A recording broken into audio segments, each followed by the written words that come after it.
السلام علیکم خواتین و حضرات، آج سے ہم قرآن اعتراضات سیریز کا آغاز کر رہے ہیں۔ جیسے کہ نام سے واضح ہے کہ اس سیریز میں ہم قرآن پر کیے جانے والے اعتراضات کو زیر بحث لائیں گے۔ آج کل علمی حلقوں میں نظم قرآن پر گفتگو ہو رہی ہے، لہٰذا اس سیریز میں ہم پہلے نظم قرآن پر کیے جانے والے مستشرقین کے اعتراضات کو زیر بحث لائیں گے اور اس ضمن میں مکتبہ فراہی کے نظم قرآن کے تصور پر روایتی فکر کے اعتراضات کو بھی تفصیل سے زیر بحث لائیں گے۔ اس میں میرا ساتھ دیں گے جناب محسن ممتاز صاحب اور ہماری رہنمائی کریں گے جناب ساجد حمید صاحب۔ السلام علیکم ساجد صاحب۔ جی وعلیکم السلام۔ سر، مستشرقین نے قرآن پر جو اعتراضات کیے ہیں ان میں ایک نمایاں اعتراض یہ ہے کہ قرآن پڑھتے ہوئے ہمیں کوئی ربط محسوس نہیں ہوتا۔ ایک بات چل رہی ہوتی ہے اور اس کے درمیان ایک دوسری بات شروع ہو جاتی ہے اور پھر قرآن دوسری بات کو بھی ختم کیے بغیر یا پہلی بات کی طرف واپس آ جاتا ہے یا ایک نئی بات شروع کر دیتا ہے۔ عام مسلمان بھی جب قرآن پڑھتا ہے تو اس سے قرآن میں کوئی ربط محسوس نہیں ہوتا۔ سر، میرا آپ سے یہ سوال ہے کہ قرآن پڑھتے ہوئے ہمیں ایسا کیوں محسوس ہوتا ہے؟ میں مثال کے طور پر قرآن کی ایک چھوٹی سی سورہ 3 آپ کے سامنے رکھ رہا ہوں۔ یہ احمد رضا بریلوی صاحب کا ترجمہ ہے کہ انجیر کی قسم اور زیتون اور طور سینا اور اس امان والے شہر کی، بے شک ہم نے آدمی کو اچھی صورت پر بنایا، پھر اسے ہر نیچی سے نیچی سی حالت کی طرف پھیر دیا، مگر جو ایمان لائے اور اچھے کام کیے کہ انہیں بے حد ثواب ہے۔ تو اب کیا چیز تجھے انصاف کے جٹلانے پر باعث ہے؟ کیا اللہ سب حاکموں سے بڑھ کر حاکم نہیں؟ سر، اس سورہ میں اللہ تعالیٰ نے 2 کھانے کی چیزوں کی قسم اٹھائی، پھر اس کے بعد 2 مقامات کی قسم اٹھائی، پھر اس کے بعد انسان کی تخلیق زیر بحث آ گئی، اور اس کے بعد پھر یہ فرمایا کہ انسان اسفل السافلین میں چلا گیا۔ پھر اس کے بعد ایک نیا موضوع کہ اللہ تعالیٰ سب سے بڑا حاکم ہے اور قیامت کے دن کو کون جھٹلا سکتا ہے۔ تو ایسے محسوس ہوتا ہے کہ ایک بات ایک طرف سے شروع ہوتی ہے، پھر ایک نیا موضوع شروع ہو جاتا ہے۔ تو پورے قرآن کے بارے میں جو ایک تاثر پیدا ہوتا ہے مستشرقین کی طرف سے بھی اور ایک عام آدمی کے ذہن میں بھی کہ یہ باتیں بے ربط ہیں اور ایک دوسرے کے ساتھ رکھ دی گئی ہیں۔ آپ اس بارے میں کیا کہنا چاہیں گے؟ بڑا اچھا سوال ہے جی، اور اہم ہے آج کل کے جو قرآن مجید کو سمجھنے کے بارے میں جو بھی ہماری ماضی میں بھی کوششیں رہی ہیں اور دور حاضر میں بھی، اس میں کچھ جو اہم ترین سوالات ہیں ان میں سے یہ ایک ہے۔ دیکھیے، پہلی بات یہ سمجھ لیجئے کہ جو عربوں کا طریقہ ہے بات کرنے کا وہ وہی ہے جو تمام انسانوں کا ہے، لیکن ہر لینگویج کی کچھ خاصیتیں ہوتی ہیں اور وہ عربی کی بھی ہیں۔ عربی میں کچھ چیزیں ہم سے مختلف ہوں گی لیکن بے شمار ملتی جلتی ہوں گی۔ ہم بھی ویسے ہی بات کریں گے جیسے وہ کریں گے، لیکن مثال کے طور پر حذف کرنا جو ہوتا ہے، کسی بات کو چھوڑ دینا بات کرتے ہوئے، اس میں ہم اور وہ مشترک ہیں، لیکن چھوڑنے کی چیزیں کون سی ہوں گی وہ ڈفرنٹ ہوتی ہیں۔ بس یہ ہوتا ہے۔ جیسے میں مثال دیا کرتا ہوں کہ مہمان نے کہا جی کہ یار چائے پھیکی ہے، ٹھیک ہے، اب اس نے یہ نہیں کہا چینی لائیے یا کچھ نہیں، سارے سمجھ رہے ہیں کہ چائے پھیکی جب اس نے کہا ہے تو چینی مانگی جا رہی ہے۔ اس کے جواب میں آپ جملہ آگے سے فرمائیں گے جی ابھی لایا۔ تو ان دونوں جملوں میں کہ چائے پھیکی ہے ابھی لایا میں ربط کون سی بات کر رہی ہے؟ چینی کا نہ ہونا، تو آپ چینی لانے کا گویا۔ اب دونوں جملوں کے بیچ میں ربط کا کام ایک وہ بات کر رہی ہے جو کلام میں موجود نہیں ہے۔ ایسا ہی قرآن مجید میں بھی ہے، لیکن قرآن مجید کو سمجھتے ہوئے ہم یہ غور نہیں کرتے جو اپنی زبان میں کر رہے ہوتے ہیں، بس اتنا سا فرق ہے۔ لیکن آگے بڑھنے سے پہلے سورہ 3 کے اوپر بات کرتے ہیں۔ اسی نقطے پر اگر آپ کوئی بات اس میں ایڈ کر دیں کہ عرب جو ہیں وہ عجم کو جو ہے وہ اپنے سے تو نیچے ہی سمجھتے ہیں زبان کے پہلو سے، اور اپنی زبان میں وہ اپنا تفاخر پیش کرتے ہیں، دوسروں کو یہ کہتے ہیں کہ ان کو پوری بات جو ہے وہ بتانی پڑتی ہے۔ ہم جب بات کر رہے ہوں تو وہ سننے والا اگر اجمی ہے تو اس کو بڑی محنت کرنی پڑے گی ہماری بات سمجھنے میں۔ تو کیا یہ تاثر عجم کے بارے میں عربیوں کا ٹھیک رہا ہے؟ جی، ایک لحاظ سے تو بالکل ٹھیک ہے، کیونکہ وہ کوشش کرتے ہیں کہ کم سے کم الفاظ میں زیادہ سے زیادہ بڑی بات کہیں۔ خود نبی کریم صلی اللہ علیہ وسلم نے اپنے بارے میں یہ جملہ بولا ہے کہ اوتی تو جوامع الکلم، مجھے ایسی بات کرنے کی صلاحیت دی گئی ہے کہ چند لفظوں میں بڑی جامع بات کرتا ہوں۔ تو یہ عربوں کا فخر ہے، اور وہ ہم ساری زبانیں جتنی کم از کم میں جانتا ہوں اس میں کم سے کم الفاظ میں وہی بات کہہ دیتے ہیں جو ہمیں مثال کے طور پر لمبا جملہ میں یا 2 جملوں میں کہنی ہوگی۔ تو یہ تو زبانوں کے فرق کا مسئلہ جی، زبانوں کے فرق کا تو ظاہر ہے کہ وہ زبان ان کے گھر میں پیدا ہوئی ہے تو وہ فخر کریں گے کہ ہماری ایک زبان بہتر ہے، لیکن بہرحال حذف ہم سارے ہی کرتے ہیں، اختصار بھی سارے پسند ہیں۔ بیسک سٹرکچر جو زبان کا ہے جی، وہ سبھی زبانوں کا ایک جیسا تقریباً ملتا جلتا ہے، گرامر کا جو فرق ہوتا ہے وہ ہوتا ہے، لیکن بہرحال جو بات کرنے کا سٹائل انسانی ہی ہے، لیکن کون سی باتیں چھوڑی جائیں گی، کون سی بیان کی جائیں گی، یہ ہر قوم کا اپنا اپنا ذوق ہوتا ہے۔ تو اس وجہ سے قرآن مجید ہم اجمیوں کے لیے ذرا ڈفرینٹ لگتا ہے، وگرنہ بالکل مربوط ہے، کوئی ایسا مسئلہ نہیں ہے۔ اب عربوں کے اس طریقے کو سیکھ لیا جائے تو ہم قرآن کی باتوں میں ربط تلاش کر سکتے ہیں، اس میں کوئی مشکل کی بات نہیں ہے، لیکن بہرحال وہ ہم اپنے اینگل سے جب دیکھتے ہیں تو ایسے لگے گا کہ سورہ 3 چھوٹی سی سورہ ہے، 5-6 آیتیں ہیں، اس میں 3 الگ الگ باتیں زیر بحث آ گئی۔ سر میں چاہوں گا کہ سورہ 3 میں آپ وہ نظم پلیز ہمیں اس میں سے نکال کے دکھائیں کہ وہ کیسے وہ مربوط ہے۔ پہلے تو یہ بات سمجھ لیجئے کہ جو سوال پیدا ہوتا ہے کہ یہ مضامین الگ الگ ہیں 3-4، وہ اس کی وجہ قرآن مجید نہیں ہے، اچھا، بلکہ اس کی وجہ ہماری تراجم ہے اور ہماری تفاسیر ہیں۔ تو میں 2-1 تراجم آپ کے سامنے پیش کروں گا تاکہ آپ کو یہ پتہ چلے کہ جو مستشرقین نے سوال اٹھایا اس کی بنیاد کیا ہے۔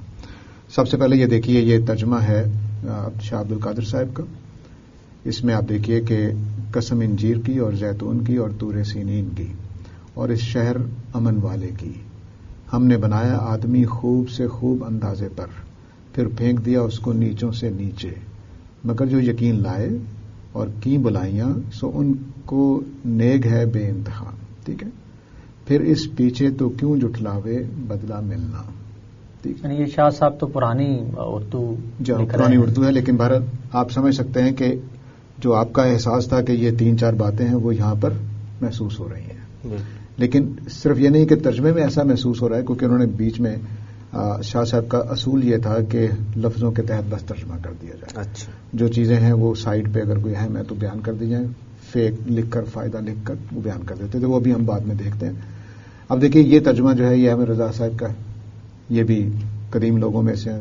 کہتے ہیں انجیر کی قسم اور زیتون اور طور سینا اور اس امان والے شہر کی، بے شک ہم نے آدمی کو اچھی صورت پر بنایا، پھر اسے ہر نیچی سے نیچی سی حالت کی طرف پھیر دیا، مگر جو ایمان لائے اور اچھے کام کیے کہ انہیں بے حد ثواب ہے۔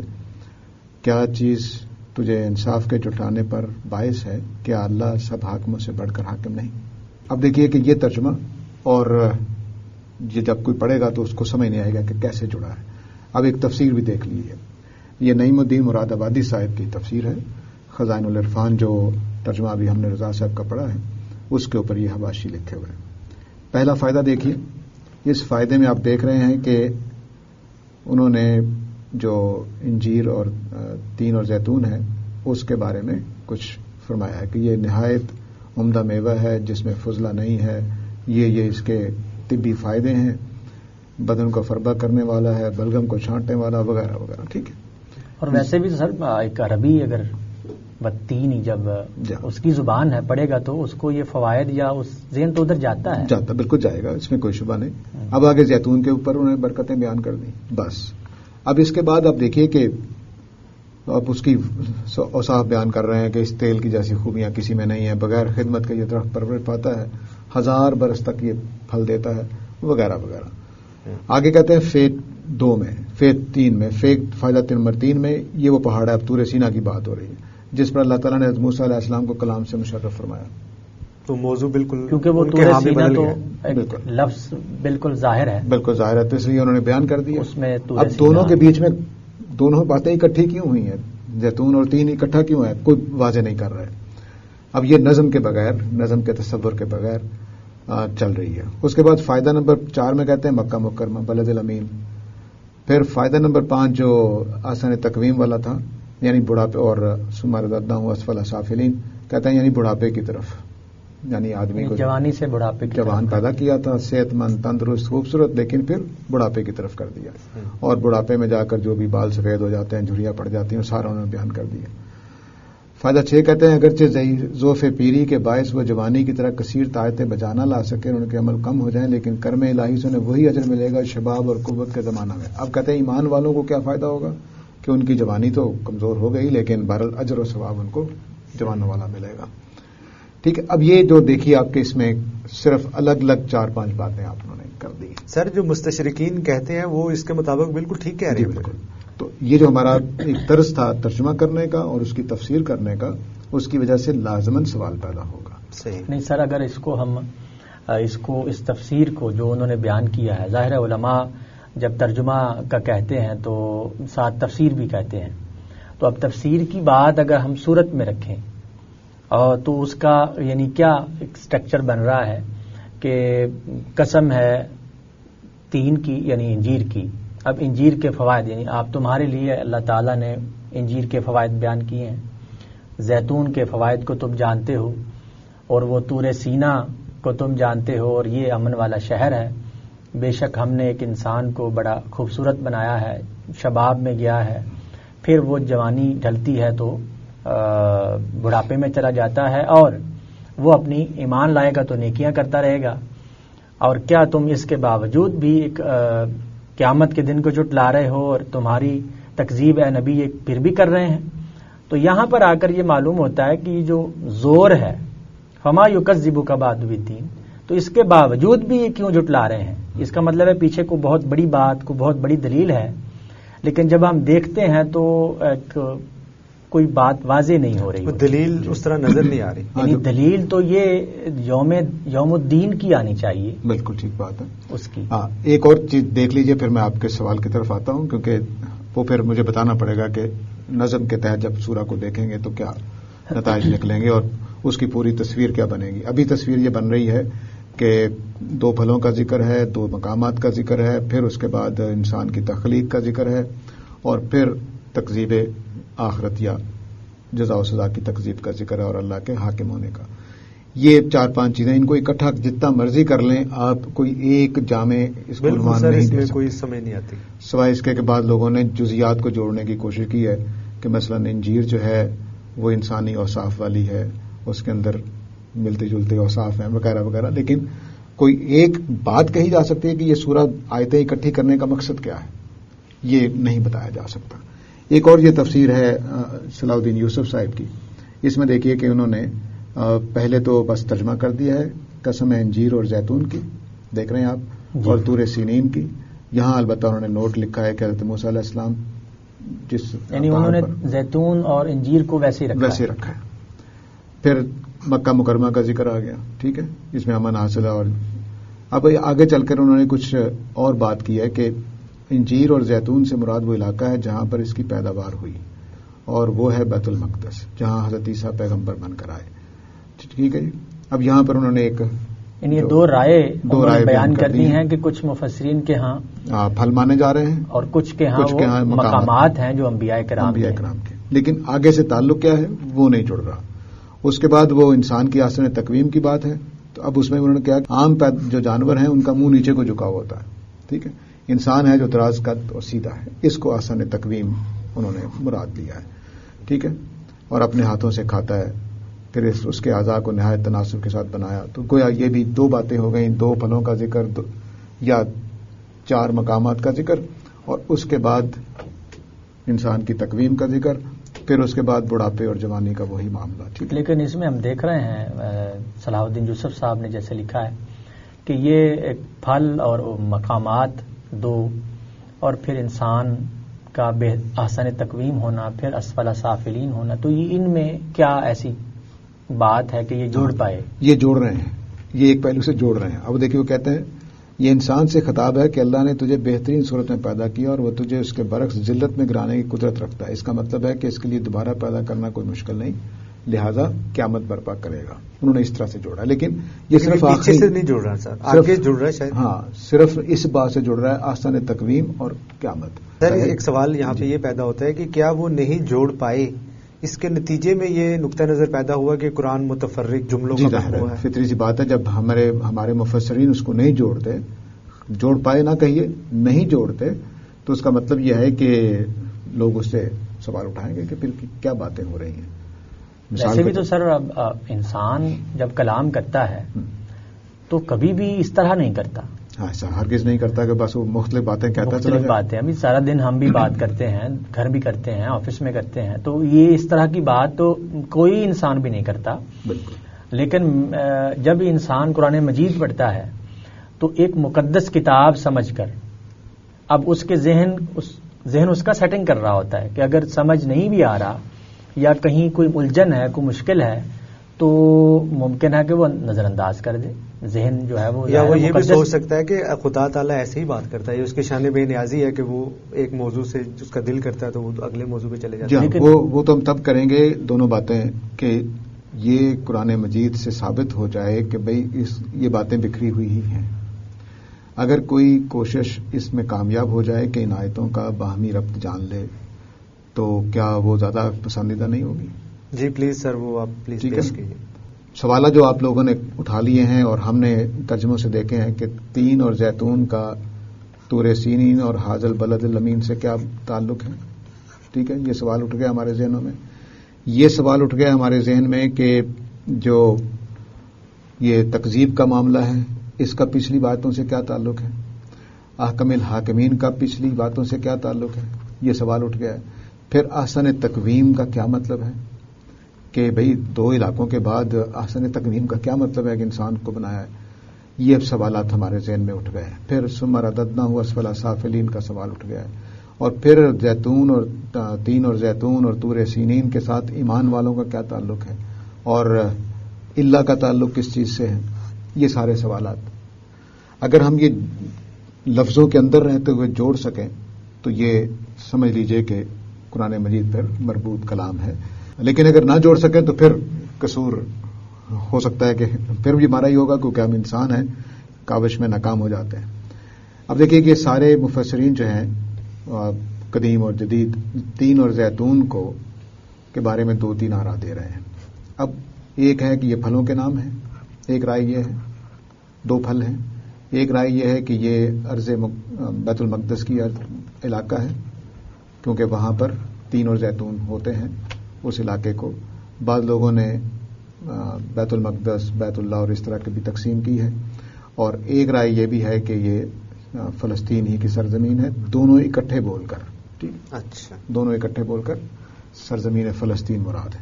اب پھل کی ترجیح دینی ہے، بیت المقدس کو ترجیح دینی ہے یا فلسطین کو ترجیح دینی ہے. ٹھیک، بالکل. تو اب ہمیں یہ زبان کا عام قاعدہ ہے کہ دو چیزیں ملتی جلتی ہم عطف کرتے ہیں. عطف کا مطلب ہے کہ اور کے ساتھ، مثلا ہم کہیں گے کاغذ قلم.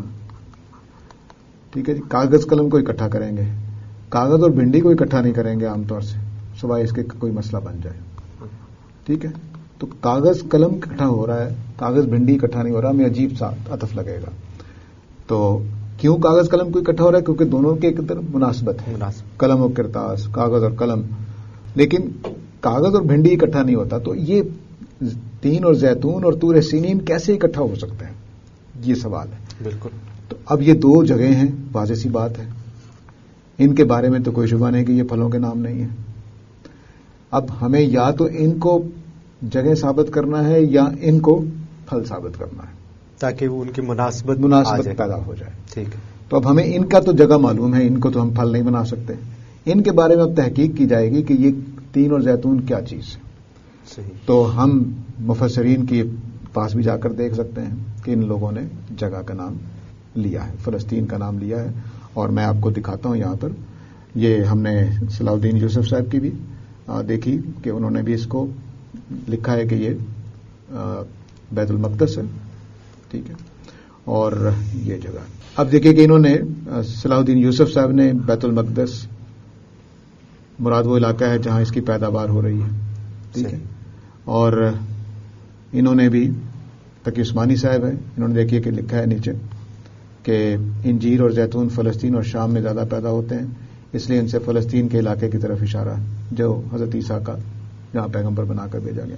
یعنی وہ جگہ ہی مراد ہے، جگہ ہی مراد ہے کیونکہ آگے جگہ ہے، آگے جگہ ہے. تو اب ہمیں ترجیح دی ہے. اب ترجیح دی جائے گی. جن لوگوں نے ترجیح دے دی وہ طور سینین اور حاذا البلد الامین کی وجہ سے ان کو جگہ کے نام کے معنی میں لے لیا، نہ کہ پھلوں کے معنی میں. اب یہ تفسیر ہمارے خیال میں ممکن نہیں ہے کہ آگے دو جگہوں پر عطف ہو اور تین اور زیتون میں جگہ کا نام بھی ہو اور ہم پھل مراد لے لیں. ٹھیک ہے. اب پہلا جو سر اس میں ایک سوال یہ ہے کہ جن لوگوں نے تین اور زیتون کا ترجمہ انجیر اور زیتون کیا ان کے ہاں نقطہ نظر یہ ہے کہ ہم اپنے ذہن سے اس میں کیوں دخل اندازی کریں.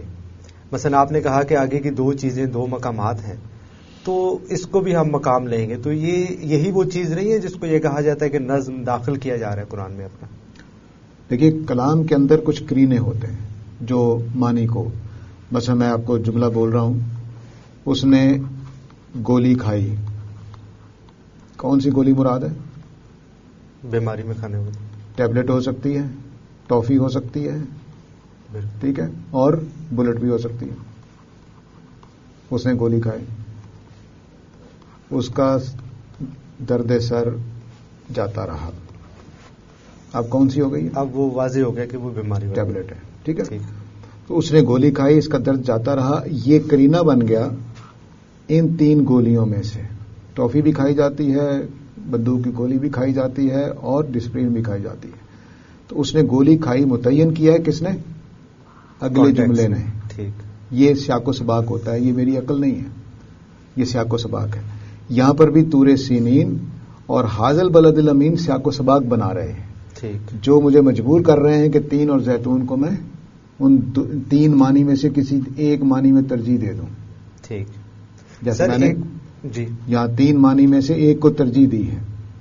یعنی آپ اگر ترجیح دیں تو اس کا مطلب یہ ہے کہ دوسری رائے غلط ہو جاتی ہے یا وہ بھی ٹھیک ہے؟ نہیں، یقیناً دوسری غلط ہو جائے گی اگر یہ فیصلہ میں نے کلام کے اندر موجود چیزوں کی وجہ سے کیا. یعنی جیسے آپ نے مثال میں کہا کہ درد سر جاتا رہا، تو کوئی اب کوئی اس کو ٹافی مراد لے یا بلٹ مراد لے تو یہ ترجیح وہ نہیں ہے، یہ غلط ہو جائے گی. ہاں جی، یعنی ترجیح وہ نہیں ہے کہ بس میری پسند کی بات ہے، میری پسند کی بات ہے، بلکہ دوسری بات جو ہے وہ غلط ہے. بالکل غلط ہے. ایسا ہی ہوگا جیسے یہاں ٹیبلٹ کے معنی لیے جائیں گے نہ کہ بلٹ کے. یعنی واضح طور پر یہاں ہم کہہ دیں گے کہ وہ آدمی جس نے اس گولی سے مراد بلٹ لی یا ٹافی لی، اس کی رائے غلط ہے. سر یہ شاید نظم سے متعلق سوال نہ ہو، لیکن اللہ تعالیٰ کو قسمیں اٹھانے کی ضرورت کیوں پیش آ رہی ہے؟ مختلف علاقوں کی قسمیں اٹھا رہے ہیں اللہ تعالیٰ. وہ میں ویسے بات کریں تو وہ ہمارے جب میں اس کا تعلق جوڑتا ہوں تو آپ کے سوال کا جواب ہو جائے گا. قسم ہم کس لیے کھاتے ہیں؟ بات کی سچائی ثابت کرنے کے لیے. بالکل. تو یہاں پر بھی اللہ تعالیٰ قسم کھا رہے ہیں کسی بات کی سچائی ثابت کرنے کے لیے. لیکن سر خدا تعالیٰ کا کہہ دینا ہی کافی ہونا چاہیے ہمارے. ہاں، لیکن دلائل دینے پڑتے ہیں. لیکن قسم اٹھائی کیوں جا رہی ہے؟ دلائل قسم دلیلوں میں سے ایک دلیل ہے. اچھا، قسم دلیل، اس کو ہم اس لیے ترجمہ کرتے ہیں گواہی کا. ہم قسم کا ترجمہ گواہی کرتے ہیں. گواہی دیتی ہے 3 اور زیتون، گواہی دیتے ہیں طور سینین. یعنی اس کا پھر سینس جو ہے وہ دلیل کا بن جاتا ہے، وہ دلیل کا بن جاتا ہے کہ وہ علاقہ یا وہ زیتون اور 3 اور زیتون ثبوت ہیں اس بات کے. اور آپ کی بات کی دلیل آگے جو فما یکذبک بعد بالدین ہے، بالکل گواہی ہوگی تو پھر آپ بات کر سکتے ہیں. یہ قرآن مجید نے قسم کا لفظ، خود قسم کا لفظ قرآن مجید میں استعمال ہو گیا ہے. حل فی ذالک قسم لذی حجر، کیا اس میں عقل والوں کے لیے قسم ہے؟ یعنی دلیل ہے، ثبوت ہے. اچھا. تو قسم عربی زبان میں گواہی اور ثبوت کے معنی میں بولی جاتی ہے. اب ہم نے ترجیح دی ہے اس کا درد جاتا رہا کی وجہ سے گولی کے 3 ممکنہ معنی میں سے ایک کو ترجیح. اب ہم کہہ رہے ہیں دونوں غلط ہیں، باقی یہی صحیح ہے ٹیبلٹ والا. ٹھیک ہے، تو اب یہاں پر بھی ہم ایسا ہی کہیں گے کہ طور سینین اور حاذل بلد الامین کی وجہ سے 3 اور زیتون صرف جگہوں کے نام ہو سکتے ہیں. ٹھیک، اس سے زیادہ کچھ نہیں. ٹھیک ہے، اب جگہوں کے نام کے اوپر پھر تحقیق کر کے بحث گفتگو ہو سکتی ہے کہ کیا، لیکن اب ہمیں متعین ہو گیا طور سینین اور حاذل بلد الامین کی وجہ سے کہ یہ جگہوں کے نام ہیں. اور ہم یہ کوئی نئی بات نہیں کر رہے، بہت سارے مفسرین کر رہے ہیں. ابن کثیر نے سر اس میں جو بیان کیا ہے کہ انہوں نے یہ تمام آراء جمع کر دی ہیں کہ 3 کے بعض کے نزدیک جو ہے وہ دمشق کی جامع مسجد ہے، اور بعض کے نزدیک کوئی پہاڑ ہے جسے اصحاب کہف کی مسجد کو کسی نے مراد لی ہے. حضرت نوح علیہ السلام جس پہاڑی پر ان کی وہ گئی تھی کشتی، وہ مراد ہے. بعض کہتے ہیں انجیر سے انجیر ہی مراد ہے، اور بعض نے بیت المقدس بھی مراد لیا جیسے آپ نے بیان کیا. اور زیتون سے مراد جو ہے وہ زیتون نچوڑنا. تو یہ اس مختلف اقوال کو انہوں نے اکٹھا کر جمع کر مفسرین بھی اس طرف گئے ہیں کہ یہ کوئی جگہ ہے. ظاہر ہے کہ فطری سی بات ہے، اس میں اختلاف ہے کہ وہ کون سی جگہ ہے، لیکن وہ جگہ ہے، اس پر اتفاق. اب ایک سوال پیدا کر دیا علامہ طبری نے. وہ کہتے ہیں کہ عربوں کو کیا پتا ہوگا کہ 3 اور زیتون کوئی جگہوں کے نام ہیں. تو یہ عربوں کو اس سے جا کر معلوم کرنا چاہیے کہ وہ جانتے تھے کہ نہیں جانتے تھے. وہ جانتے ہوں گے یقیناً، تبھی اللہ تعالیٰ نے اس طرح سے بولا ہے. اگر وہ عرب نہیں جانتے تھے تو بولنے کا مطلب کیا ہے؟ صحیح. پھر کوئی وضاحت وہ تو سوال کرتے نا. ہاں، وہ سوال کرتے قرآن میں یہ تین اور زیتون کیا چیز ہے؟ کیا چیز ہے، بالکل سوال کرتے. چنانچہ اجمیوں کو پتہ نہیں تھا تو اجمیوں نے پھر دوسری تفسیریں کر دی. اب ہم نے ان دو یعنی آیت نمبر 3 اور 2 کی بنیاد پر پہلی آیت میں مقامات مقرر کر لیے. ٹھیک ہے. اب یہاں پر مفسرین کا آپ دیکھ رہے ہیں کہ حضرت عیسیٰ کا علاقہ مان رہے ہیں. ٹھیک ہے.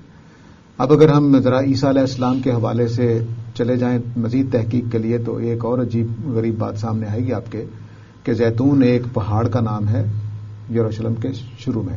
اگر آپ جائیں حضرت بیت الحم کی طرف سے یروشلم میں داخل ہوں تو ایک ماؤنٹ آف آلیو کے نام سے ایک پہاڑ ہے. اچھا. اس پہاڑ کے دامن میں ایک چھوٹا سا گاؤں ہے جس گاؤں کو عرب یعنی نصارہ جو تھے ادھر عربوں کے ہاں وہ 3 کہتے ہوں گے، اور آج کل جو ہے وہ بیت فیج کے نام سے جانا جاتا ہے. اچھا.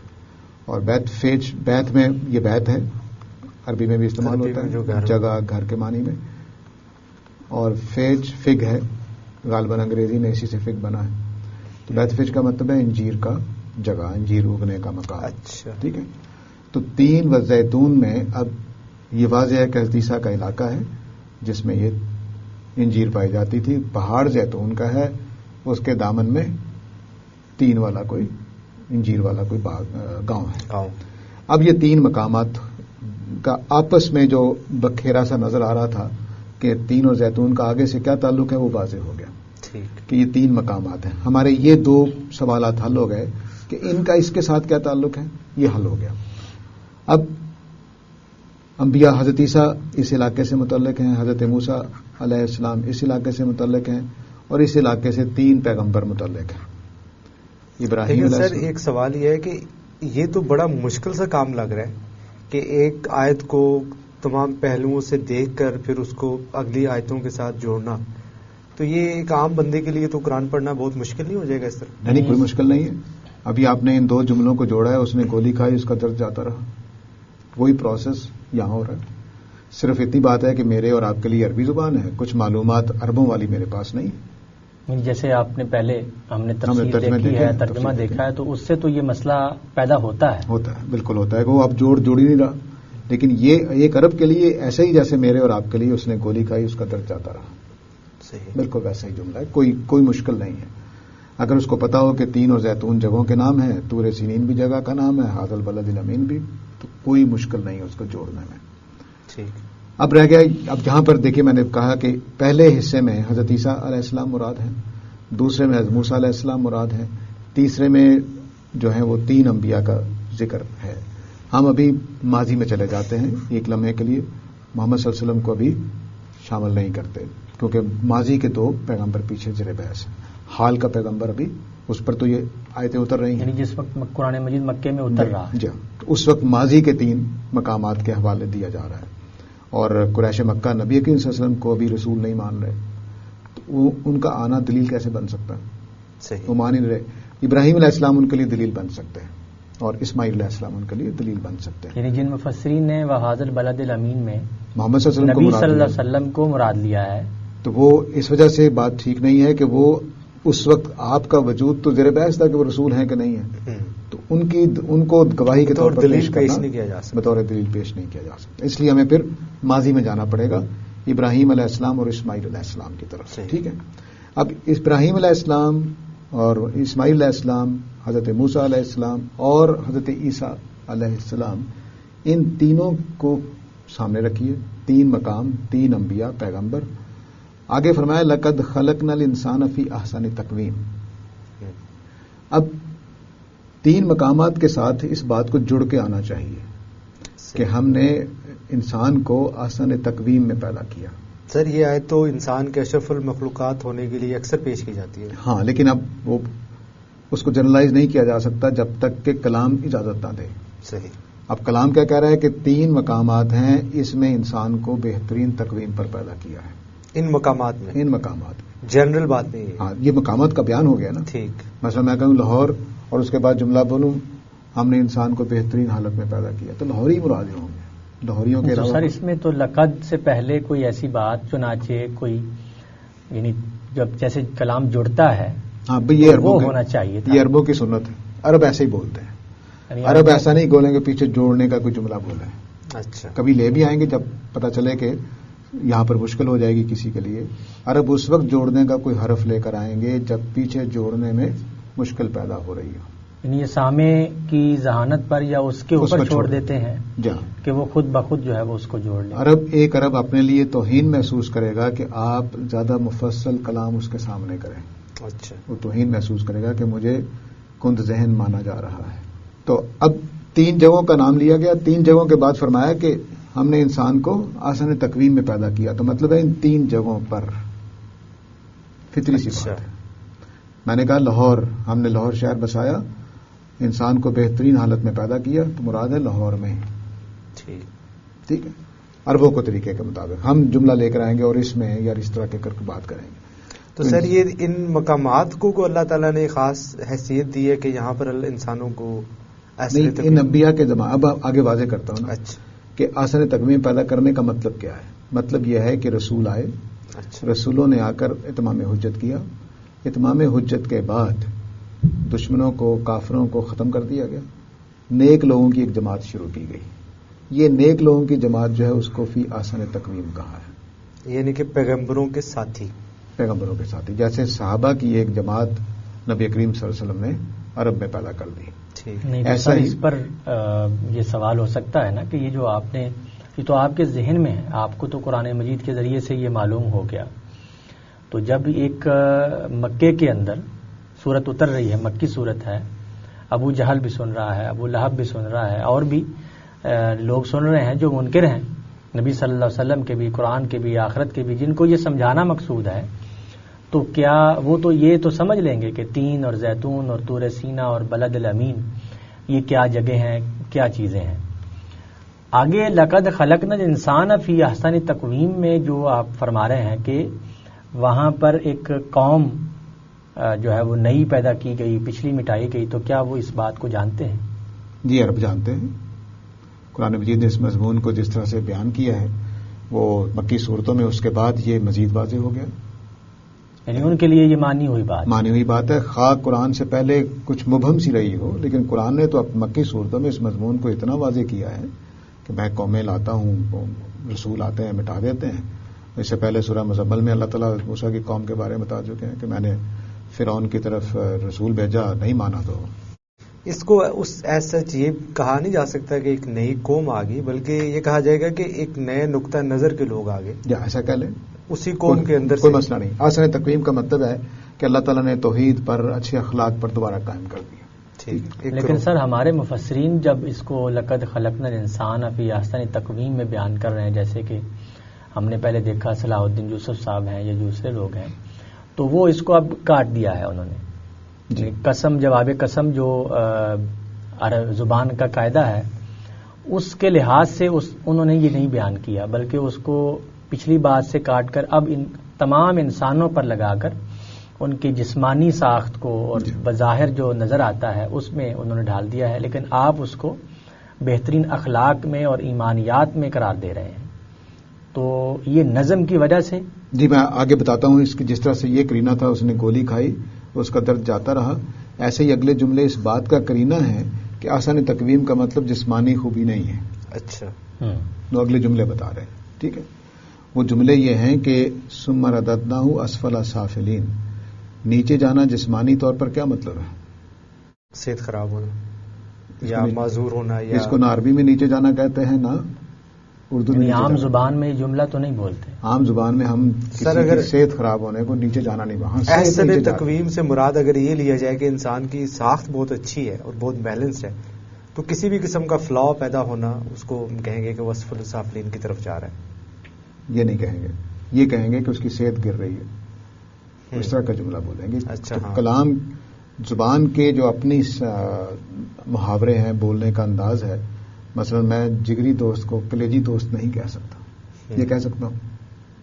نہیں کہہ سکتا. حالانکہ جگر اور کلیجے کا مطلب ایک ہی ہے. تو زبان ہوتی ہے. اس میں جب ہم صحت کی بات کریں گے تو اسفل سافلین نہیں بولتے، قرآن مجید میں دوسرے مقام پہ اس کو عذاب کے معنی بولا گیا ہے. اچھا ٹھیک ہے. تو انسان کو اللہ تعالیٰ نے آسان تقویم میں پیدا تو کیا. جس کو بھی آسان تقویم پر بنایا پھر اس کو عذاب سے گزارا. ہاں لہٰذا یہ سب کے بارے میں نہیں ہو سکتا. نہیں ہو سکتا. ایک بات یہ. دوسری بات یہ کہ الا الذین آمنوا ایمان والوں کو بچا لیا گیا ٹھیک. اسفل سافلین سے. ہمارے زمانے میں تو ایمان والوں کو نہیں بچایا جاتا. اگر کسی قوم پہ عذاب آتا ہے تو نیک اور بد سارے مارے جاتے ہیں. تو اب یہ الا الذین آمنوا بتا رہا ہے کہ نہیں یہ کچھ اسپیشل کیس ہے جس میں ایمان والوں کو اسفل سافلین نہیں کیا گیا, ان کو آسان تقویم پر ہی رکھا گیا. صحیح. تو میں مطلب میرے ذہن میں یہ بات آپ کی بات سے آئی ہے کہ یہ اصل میں گراوٹ مراد ہے. گراوٹ مراد ہے. تو گراوٹ جو ہے وہ ہم جسمانی طور پر کبھی بھی نہیں بولتے. یعنی اسفل سافلین جو ہے گراوٹ اور عذاب. گراوٹ جو ہے اور عذاب. گراوٹ اور عذاب یہ دو اس کے اندر حصے ہیں. ان دونوں کا جو انکار کرے گا اس کو ثابت کرنا پڑے گا کہ آسان تقویم کے بعد اسفل سافلین جسمانی کمزوری کے لیے بولا جاتا ہے, کیونکہ اللہ اس کے ساتھ جڑا ہوا ہے کہ ہم نے اس کو اسفل سافلین کر دیا سوائے ایمان والوں. سوائے ایمان والوں کے. نہیں, اس بات سے تو یہ بات بھی ثابت ہو رہی ہے آپ کی بات سے کہ یہ تو جو اگر کسی نے نظم دوسرا قائم کیا ہے تو وہ باہر سے لایا ہے. جہاں جو بھی نظم کام کریں گے اس طرح کا جو لفظ قبول نہیں کرتے وہ تو باہر سے ہی ہے. میں جو بتانے کی کوشش کر رہا ہوں وہ یہ کہ لفظ اس کا تائید کر رہے ہیں کہ ہم ان کو آسان تقویم کو اس معنی میں لیں جو اسفل سافلین کے ساتھ سیٹ بیٹھتا ہو اور الا الذین آمنوا وعملوا الصالحات کے ساتھ سیٹ بیٹھتا ہو. یعنی الفاظ کا تقاضا یہ ہے. الفاظ کا یہ باہر سے نہیں آ رہا, یہ لفظ مجبور کر رہے ہیں. جیسے اس کا درد جاتا رہا مجبور کر رہا ہے کہ گولی کو ڈسپرین کے معنی میں لیا جائے, اسی طرح یہاں ثم رددناہ اسفل سافلین مجبور کر رہا ہے کہ اس کو جسمانی حسن کے معنی میں نہ لیا جائے اور نہ یہ پوری انسانیت کے بارے میں نہ یہ پوری انسانیت کے بارے میں, کیونکہ یہاں پر اہل ایمان کو بچا کر اسفل سافلین سب کو کیا گیا. ٹھیک. یہ صرف رسولوں کے زمانے میں ہوتا ہے. آپ دیکھیے حضرت نوح کے ساتھ, حضرت صالح کے ساتھ, حضرت ہود کے ساتھ, حضرت شعیب کے ساتھ, سب کی قوموں کے ساتھ یہ ہوا کہ کافر مٹا دیے گئے, ایمان والے اور عمل صالح والے بچا لیے گئے. تو یہ پیچھے جو 3 مقامات کا ذکر آیا ان کے بارے میں اللہ تعالیٰ فرما رہے ہیں کہ یہاں پر ہم نے یہ کام یہی ہوا ہے. ٹھیک. حضرت عیسیٰ کے ماننے والوں کو غلبہ دے دیا گیا, باقیوں کو مغلوب کر دیا. یعنی کہ گویا کہ ایک قیامت برپا, ہاں ایک دینولت برپا ہوئی. ایک فیصلہ کر دیا گیا کہ حضرت عیسیٰ کے ساتھی بہتر ہے. حضرت موسیٰ کے فرعون کو غرق کر دیا گیا, سامری کو مار دیا گیا وغیرہ وغیرہ, اور شرک کرنے والے 6000 لوگوں کو سزا دے دی گئی, باقیوں کو بچا لیا گیا. تو اب یہ جو بات تھی کہ ثم رددناہ اسفل سافلین میں جو لفظ ہیں, پہلی بات یہ کہ لفظ جسمانی کمزوری کے لیے ٹھیک نہیں, ایسے ہی جیسے جگری جار کو ہم کلیجی جار کہہ دیں. اور دوسرا مسئلہ یہ ہے کہ جو اسفل سافلین ہے یہ عمل تمام انسانوں کے ساتھ ایمان اور کفر کی بنیاد پر نہیں ہوتا, ٹھیک, بلکہ یہ عمر کے لحاظ سے ہوتا ہے. یعنی نبی کریم صلی اللہ علیہ وسلم کے چہرے مبارک پر بھی 2 بال سفید دیکھے گئے. ٹھیک ہے, تو یہ نہیں ہے کہ وہ نعوذ باللہ من ذالک ایمان میں کمزور تھے, وہ تو بہترین ایمان پر تھے. تو یہ جو بڑھاپے کا معاملہ ہے یا یہ کچھ ہے اس کا ایمان سے تعلق نہیں ہے. اس لیے اب وہ چیز ڈھونڈنی پڑے گی, تلاش کرنی پڑے گی ان 3 علاقوں میں جا کر جو ہمیں بتائے کہ ایمان کی وجہ سے کچھ لوگ بچ گئے. وہاں سے ہمیں پتہ چلے گا کہ اسفل سافلین کا مصداق کیا ہے, اور یہ پتہ چلے گا کہ طور سینین اور ھذا البلد الامین اور تین اور زیتون میں ہوا کیا تھا, ٹھیک, جس کی وجہ سے ثم رددناہ اسفل سافلین ہوا. تو یہ 3 رسولوں نے بہترین امتیں تیار کی. حضرت عیسیٰ نے اپنے 12 شاگرد, ان کے 12 شاگردوں کے کارنامے اتنے ہیں کہ پوری دنیا میں عیسائیت پھیلائی انہوں نے. حضرت موسیٰ نے اپنی ٹیم تیار کی, قوم تیار کی, 40 سال صحرا میں رکھ کر اس کے اندر سے خرابیاں دور کی, اور پھر انہوں نے بھی 700-800 سال حکومت کی ہے, جوڈا جو اسٹیٹ بنی تھی. اس کے بعد ابراہیم علیہ السلام نے ایک اپنی نسل اسماعیل علیہ السلام کے خاندان کو چھوڑا وہاں پر. اسماعیل علیہ السلام اس کو تربیت کر رہے ہیں اس کے ساتھ, اور خود ابراہیم اور اسماعیل دونوں رسول ہیں. ابراہیم علیہ السلام جس علاقے میں اتمام حجت کر کے آئے, پھر یہاں آ کر انہوں نے بسایا, تو یہ اتمام حجت ان کی اپنی امت جو اولاد وہاں پیدا ہو رہی تھی اس پر بھی تھا. یہ ہے آسان تقویم. اب انہوں نے شرک اختیار کر لیا. ٹھیک ہے, یعنی ان کے ماننے والوں نے شرک اختیار آگے چل کر حضرت عیسیٰ کے ماننے والوں نے بھی ابن اللہ بنا لیا, حضرت عیسیٰ کو موسیٰ کے ماننے والوں نے بھی عزیر کو ابن اللہ بنا لیا, اور قریش مکہ نے بھی، عربوں نے بھی.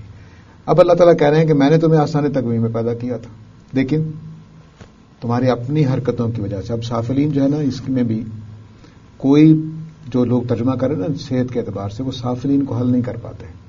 وہ ترجمہ کر رہے ہیں نیچے سے نیچے لیتا چلا گیا، حالانکہ یہ سافلین ہر عربی جاننے والا جانتا ہے کہ یہ جمع سالم ہے. سافلون، اس کو نسبی حالت میں سافلین بنایا گیا ہے. یہ لوگوں کی صفت ہوگی نہ کہ اسفل کی. اچھا، یہ ایڈورب نہیں ہے. ٹھیک ہے، تو اب ہم نے تم کو اسفل کر دیا جبکہ تم خود سافل ہو رہے تھے. اچھا، جبکہ تم خود گر رہے تھے. ٹھیک ہے، یہ بھی حل نہیں کرتے کیونکہ لوگ تو لینا نہیں نا، بڑھاپا اور جوانی لینی ہے. تو اب سافلین جوانی کے ساتھ تو بالکل سیٹ نہیں بیٹھتا. یعنی اسفل جو ہے وہ آپ ظرف لے رہے ہیں جا تو اسف ہو. پھر ہم نے ان کو یہ رددنا کا سمجھ لیجیے کہ دوسرا مفعول ہے. پھر ہم نے انسان کو اسفل بنا دیا، لوٹا دیا اسفل کی طرف، اس حال میں کہ وہ خود سافلین تھے. یعنی یہ جو سافلین ہے یہ لوٹے گا ضمیر کی طرف. جا ضمیر کی طرف، ضمیر کا حال ہے. لیکن ضمیر تو مفرد ہے. ہاں تو وہ کوئی بات نہیں کیونکہ پیچھے انسان مفرد ہے نا. زمین مفرد کی طرف، حال اس کے معنی کے اوپر چلا. یعنی قوم کی طرف بھی وہ مفرد ضمیر آتی ہے. ٹھیک ہے جی. اب یہ پوری بحث جو اگر ہم ترجیح دینے چلے ہیں، کلام کو سمجھنے چلے ہیں، تو پھر یہ اس میں مشکل یہ ہے. اب یہ دو لفظ اسفلا صحت کے لیے ٹھیک نہیں ہے، سافلین بھی صحت کے لیے ٹھیک نہیں ہے کردار کی. اور میں بتا چکا ہوں کہ یہ عذاب کے معنی میں ہے اور مٹائے جانے کے معنی. ہاں، مٹائے جانے کے معنی میں اور گراوٹ کے معنی میں. ٹھیک ہے، گمراہی کے معنی. اب اس عذاب سے کون بچتے رہے ہیں؟ ایمان والے. ٹھیک، وہی گراوٹ سے بچتے ہیں.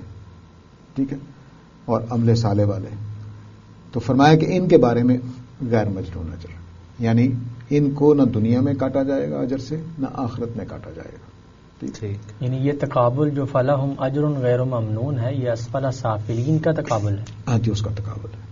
دو قوموں کا ہو رہا ہے. جی، دو قوموں کا ہو رہا ہے. ایک اسفل سافلین ہوئے اور ایک صالحین ہوئے. تو اس میں تو جسمانی طور پر تو کوئی معنی نہیں، آ نہیں سکتا. آ ہی نہیں سکتے، بالکل نہیں آ سکتے. یعنی اس ترجیح کا مطلب ہے کہ دوسرا معنی ممکن نہیں. ممکن نہیں ہے. صحیح. ٹھیک ہے، اب آگے چلیے. اب یہاں کیا ہو رہا ہے؟ اللہ کے رسول کا انکار کیا، کافروں کو مٹا دیا گیا، مومنین کو بچا لیا گیا. صحیح. تو اب فیصلہ ہو رہا ہے نا جزا و سزا کا.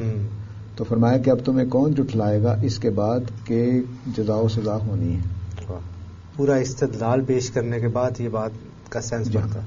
حضرت عیسیٰ کا علاقہ یہ بتاتا ہے، حضرت موسیٰ کا علاقہ یہ بتاتا ہے، بلد امین یہ بتاتا ہے کہ نیک لوگوں کو اللہ تعالیٰ بچا لیتے ہیں جب رسول آتے ہیں اور کافروں کو مار دیتے ہیں.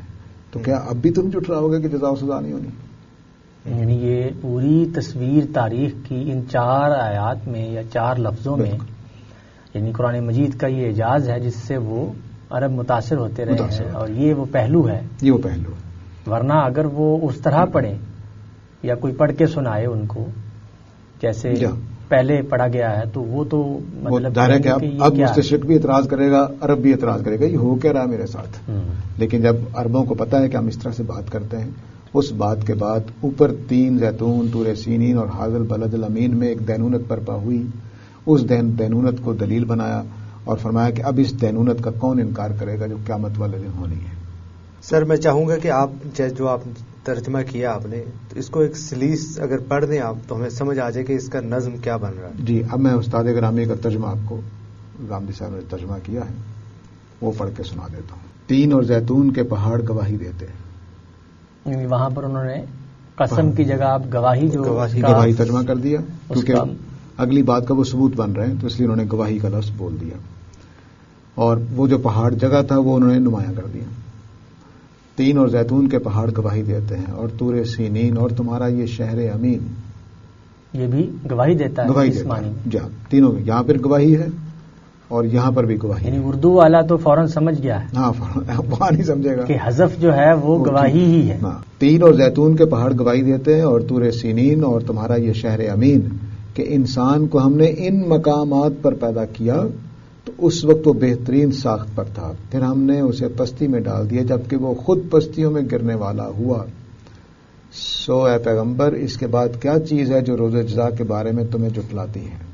ان سے پوچھو کیا اللہ سب فیصلہ کرنے والوں سے بہتر فیصلہ کرنے والا نہیں؟ اب دیکھیں کون سی چیز ہے جو غیر مربوط ہو اس کے اندر سے. بالکل وہ انجیر اور زیتون کی وجہ سے وہ اور بھی چیزوں کی وجہ سے مسئلہ بن رہا تھا. جی یعنی یہ پوری بات ایک تصویر کھینچ رہی ہے عربوں کے سامنے. اس سے انہوں نے یعنی نظم کے ذریعے سے الفاظ جوڑتے ہوئے جو بات نکالی ہے. یعنی اس سے یہ بھی معلوم ہوا کہ نظم باہر سے نہیں آیا ہے. بالکل اس کے اندر یہ الفاظ ہی ہمیں لے گئے ہیں. اور دوسری بات یہ ہے کہ ایک ہی بات ہے جو شروع ایک طرف سے کی گئی ہے اور دوسری طرف ختم کر دی گئی. کوئی سورہ اٹھا کر دیکھ لیں آپ رینڈملی، اس کا نظم ایسا ہی ہے. کوئی سورت اٹھا کر دیکھ. اور اس میں تو سر بلاغت اور فصاحت بھی پوری طرح پوری شان سے واضح ہو جاتی ہے. اس میں ایک بات نوٹ کرنے کی ہے کہ انہوں نے قسم کی بجائے لفظ استعمال نہیں کیا بلکہ گواہی کیا ہے. جی. یعنی انہوں نے وہ جو مدلول ہے، جو لفظ کہنا چاہ رہا ہے، وہ کھول دیا. جو جس بات پر دلیل دی جا رہی ہے اس کو کھولا ہے. اور یہ طور سینین کے بعد اب وہ لفظ گواہی نہیں لائے. جی. اور تمہارا یہ شہر امین، یعنی یہ کیا، اس میں بھی وہ گواہی کا لفظ نہیں لائے. تو اردو دان تو بالکل ہم جو چیزیں حذف کرتے ہیں وہ انہوں نے حذف کر دی. انہوں نے بھی کی ہے. یہ ایک اچھی مثال اس کی بن گئی. بالکل. اب دیکھیے لیکن واؤ قسم کا عربو بار بار دہرا رہے ہیں. تو اب یہ قوموں کا فرق ہوگا، زبانوں کا، کہ کون سی چیز وہ دہرائیں گے، ہم نہیں دہرائیں گے. ہم کچھ چیزیں دہرائیں گے، وہ نہیں دہرائیں گے. وہ کچھ چیزیں حذف کریں گے، ہم نہیں کریں گے. ہم کچھ کریں گے لیکن حذف ساری زبانوں میں ہو رہے ہیں، تکرار ساری زبانوں میں ہو رہی ہوتی ہے. یہ سب کچھ ہو رہا ہوتا ہے. بہت شکریہ ساجد صاحب. آج ہم نے دیکھا کہ سورہ 3 کے اندر کیا نظم پایا جاتا ہے، اور اگلی دفعہ ہم کوشش کریں گے کہ امت میں جو مفسرین آئے ہیں انہوں نے نظم کو کیسے دیکھا ہے، اس بارے میں ہم آپ سے رہنمائی حاصل کریں. انشاءاللہ. بہت شکریہ.